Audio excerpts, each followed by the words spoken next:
My father is a dick. When he got my mother pregnant, he wanted her to quit her job and just stay home to be a good little wife and mother. He is very well off due to a trust fund and he doesn't really need to work. My mother refused and divorced him. Because of a prenup she got very little and he moved back to Europe. His parents never knew about me and my mother had a good profession and I never really wanted for anything. My grandmother and grandfather, her mom and dad were awesome. And I got to spend my summers exploring the wilds of Western Canada with them. My father never paid the child support he should have. Like I said, it did really matter. My mom makes good money and she gave me a great life as a child. I'm getting married. I met the love of my life at university and we have been together for 8 years. He is a wonderful person and he really is my lobster. His family is from the same city as my father and they are a huge rambunctious bunch.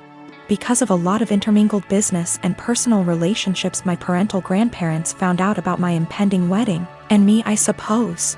They have been in contact and want to come to Canada to meet me and my fiancé, who I guess is a grandson of an acquaintance of theirs. Small world.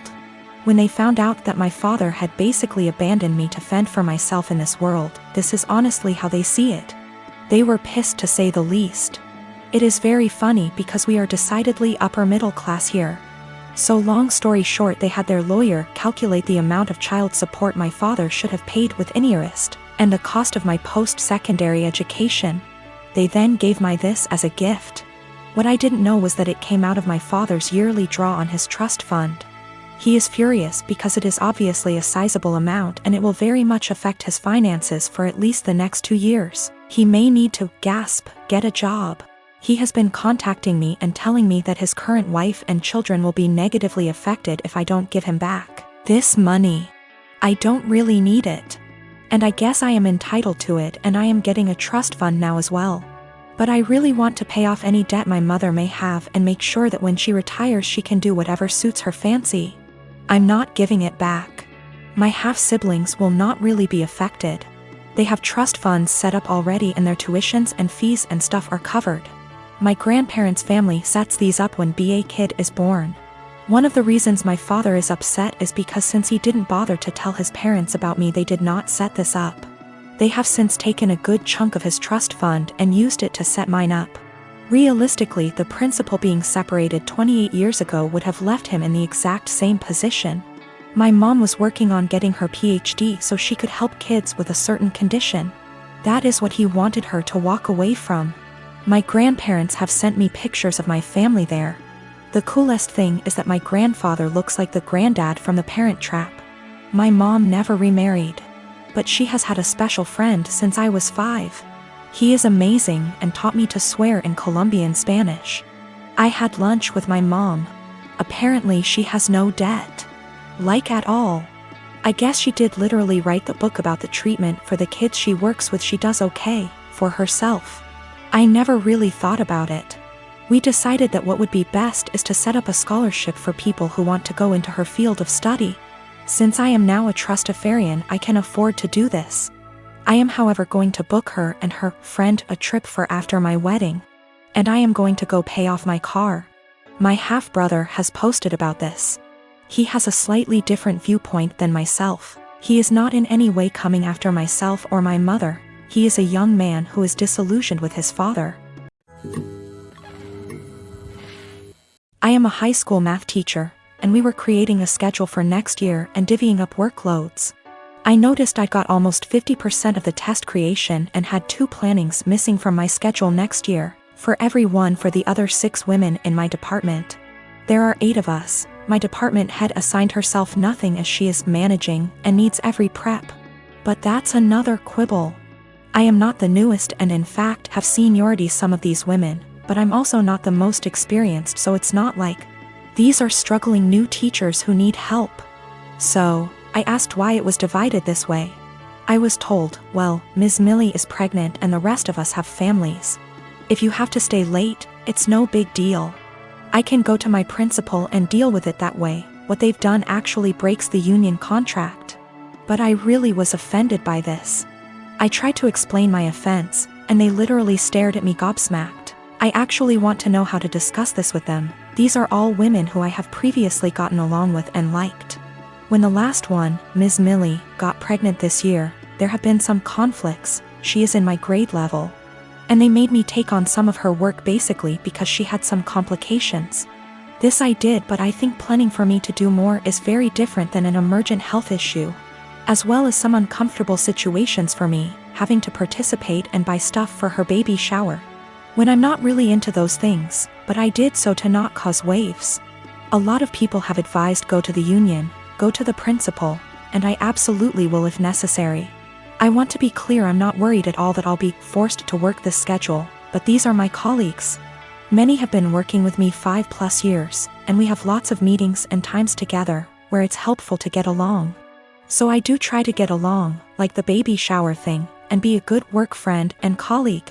I just want a better way to communicate myself than I had today. I was entirely shocked and very indignant and just found myself unable to express myself well, and I was hoping for ways to approach that someone with their attitude might understand because I can't empathize with it at all. Myself and viewing the other side is how I always try to look at problem solving.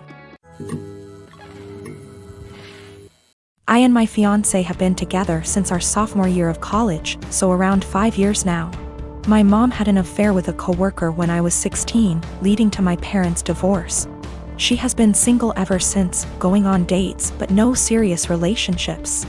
I have a good relationship with my dad and his new wife. Sadly, my fiancé's mom passed 2 years ago due to cancer and his dad has been single since. My fiancé proposed last year but our wedding was delayed due to COVID. Our families had never met up to this point because his family lives in South Carolina, whereas we're in North Carolina, where we went to college, around a 3 hours drive away from his dad.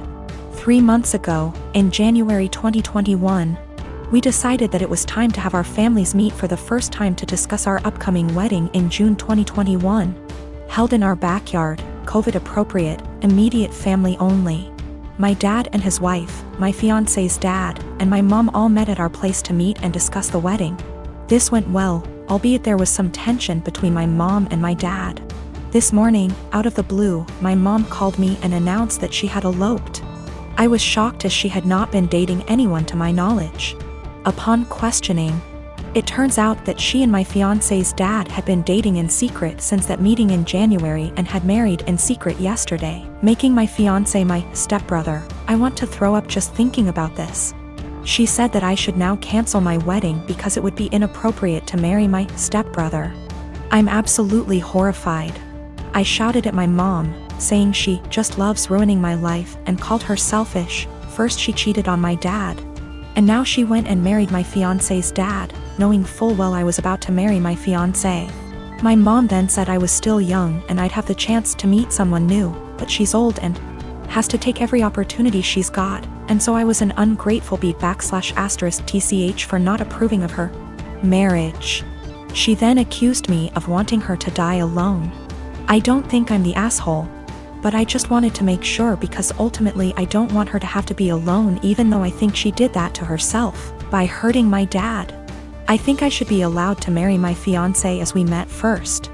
I'm also 12 weeks pregnant with my fiancé's kid, so that complicates matters more. We haven't told anybody yet. I don't know much about whether it's legal to marry your stepbrother. Honestly, I still don't know how to feel about this because this still feels kinda gross to me. We'll probably be going low or no contact. I am a 26 years old female. Me and my fiancé, he's 28, been engaged for 4 months. We're planning on having our wedding on October 18th. My future mother-in-law kept annoying me and sending me suggestions for choosing the right wedding dress, and said that she knew better and tried to get me to approve of wedding dresses that she chose. And when she couldn't enforce her decision, she demanded that I take her with me to buy my wedding dress so she could have an opinion. Before I went shopping, I called her to ask if she wanted to come, but started making excuses about how busy she was with my sister-in-law. I went shopping with my mom and I was able to find a really nice dress, although it cost me a little over what I saved up for. But it was worth it. I made some changes to it and it was perfect. It arrived to my apartment at the end of the week. I made sure it was stored in a safe place so it doesn't get ruined. Yesterday, I got back from my mom's house and found that my fiancé wasn't home, neither was the dress. I called him immediately, knowing that he must have taken it to show it to his mom, since she continuously asked to see it, and refused to have me send her pictures of it on Facebook. I was so mad when it was confirmed that my fiancé took it to show it to his mom. He said he was gonna be home in 30 minutes. After he went to the supermarket, I waited for longer than I had to, and then when he arrived I ran to get my dress. That was buried underneath grocery bags. I took it to check on it, and its zipper was broken, and the dress itself, fabric, was stretched out. I was like, what the happened to it? My mother-in-law must have tried it on, because it looked ruined. The straps were almost loose. I had to call my mother-in-law when my fiancé told me his mom and sister took turns to try it on. I was absolutely livid. She told me she did nothing wrong and that I was making a big deal out of it. She said she'd get a replacement for the broken zipper. But I told her to pay for a new dress since it was stretched out and no longer fitting. She refused and said that I probably wasn't happy with my dress choice and wanted her to pay so I could get a new one. I yelled at her for trying it on and ruining it. That she and my fiancé were responsible for ruining my dress, so they should pay for a new one. It's done, no longer fitting. The straps are in a horrible condition. My mom said she'd pay for fixing it, but I just hate it now that someone else wore it before me. I'm mad at both of them and seriously considering postponing the wedding.